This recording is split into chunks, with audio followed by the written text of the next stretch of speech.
ఒకే ఒక నినాదం, అదే జై చంద్రబాబు నాయుడు గారు, జై తెలుగుదేశం, జై జనసేన. ఎందుకు ఈ మాట చెప్తారంటే, ఒక వాయుకి అగ్ని తోడైనట్టుగా ఈరోజు తెలుగుదేశం పార్టీకి జనసేన తోడైంది. ఈరోజు జనసేన నాయకత్వం, టీడీపీ నాయకత్వాన్ని చూసి అక్కడ కూర్చున్న జగన్మోహన్ రెడ్డికి ఏమీ పాలు పోవట్లే. ఏదో అంటారు కదా, గోరు చుట్టు మీద రోకలు పోడున్నట్టు చంద్రబాబు నాయుడు గారు, పవన్ కళ్యాణ్ గారు, లోకేష్ బాబు గారు ఒకవైపు నుంచి వాయిస్తా ఉంటే ఇంకొక వైపు నుంచి వాయించడానికి వచ్చింది ఎవరావిడా? షర్మిల. ఎవరమ్మా ఆవిడ? షర్మిల.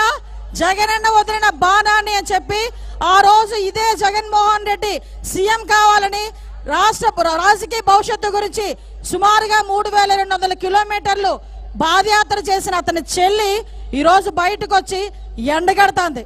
ఈ రోజు మనందరం కూడా ఒకటే తెలియజేసుకోవాలి, ఈ రోజు నీకు నాకు సమాధానం చెప్పినా చెప్పకపోయినా జగన్మోహన్ రెడ్డి షర్మిలకి మాత్రం ఎట్టి పరిస్థితుల్లోనే సమాధానం చెప్పాల్సిన అవసరం ఉంది. మళ్ళా ఇంకొక విషయం, ఈ రోజు ఆవిడ గురించి కూడా కారు కోతలు కోస్తున్న వైఎస్ఆర్సీపీ ఈడియట్స్ కి చెప్పాలి, అరే వైఎస్ఆర్సీపీ ఈడియట్స్ మీరందరికీ గుర్తు పెట్టుకోండి, షర్మిల గారు కాలు కడిగా నీళ్లు నెత్తిన చల్లుకుంటేనే గానీ మీకు ప్రాప్తం ఉండదు. అటువంటి పరిస్థితిలోనే మీరు కూడా ఈ రోజు మమ్మల్ని అందరినీ కూడా ఎదిరించే పరిస్థితి. ఒకటే ఒకటి చెప్తున్నా, ఇంత మండు టెండలో కూడా అభిమానంగా వచ్చిన మీరందరికీ కూడా మరొకసారి ధన్యవాదాలు తెలియజేసుకుంటూ, ఈ అవకాశం ఇచ్చిన మీ అందరికీ, అదేవిధంగా వేదికలను ఇచ్చిన పెద్దలందరికీ కూడా మరొకసారి ధన్యవాదాలు తెలియజేసుకుంటూ సెలవు తీసుకుంటున్నా. జై హింద్, జై తెలుగుదేశం, జై జనసేన.